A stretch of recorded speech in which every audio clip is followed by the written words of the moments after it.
అని అంటాం కాదు, కానీ దూషిస్తున్నారట. అంటే మన వాడుక భాషలో నోటుకొచ్చిన బూతులు తిడుతున్నారు.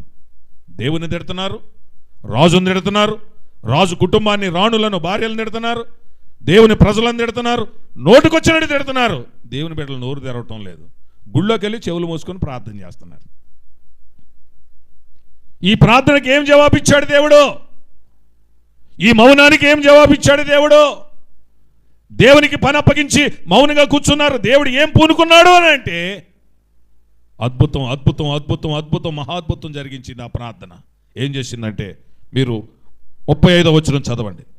ఆ రాత్రియే యెహోవా దూత బయలుదేరి అష్షూరు వారి దండుపేటలో జొచ్చి 185,000 మందిని హతము చేసెను. దేవునికి స్తోత్రం, హల్లెలూయా.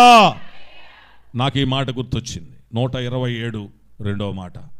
తన ప్రియులు నిద్రించుచుండగా ఆయన వారికి అన్నీ ఇచ్చే దేవుడు. ఈ ఇశ్రాయేలీలు ప్రశాంతంగా పడుకున్నారు. రేపొద్దున మన పని అయిపోద్దని కొంతమంది, విశ్వాసం కలిగిన వాళ్ళు దేవుడు ఏదో కార్యం చేస్తాడని కొంతమంది ఆలోచించుకుంటూ నిద్రలో జారుకున్నారు. పొద్దున్నే లేవగానే వాళ్ళ మీద పడతారు. ముక్కలుగా నరికి మన భార్య బిడ్డలను మన కళ్ళ ముందే చంపి, మన యవనస్తులను ఏలాడదీసి, మన దేశంలో ఉన్న ప్రవక్తలను, జ్ఞానులను ప్రవచించకుండా నాలుక బయటకు తీసి అక్కడి గొంతులో నుంచి కోసేస్తారు. అయిపోయింది మన దేశం పని అని కొంతమంది దేవుడు ఏదో కార్యం చేస్తాను, కొంతమంది విశ్వాసంతో ఉండి ప్రార్థన చేసేవాళ్ళు ప్రార్థన చేస్తున్నారు, మాట్లాడేవాళ్ళు మాట్లాడుతున్నారు, అవిశ్వాసంగా ఉండే ఉన్నారు. ఈలోగా దేవుని గొప్ప కార్యం జరిగింది. ఆ రాత్రి ఇక అడుగు పెడితే ఇశ్రాయేలు దేశం వచ్చేస్తారు.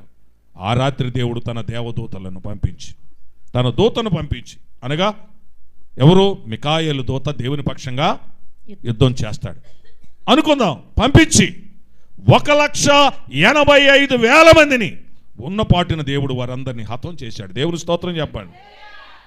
పొద్దున్నే లేచి కళ్ళు నలుపుకుని వీళ్ళ యుద్ధానికి ఎప్పుడు వస్తారా అని బిక్కుమంటా చూసేటువంటి ఇశ్రాయేలుకు వార్త వినపడింది.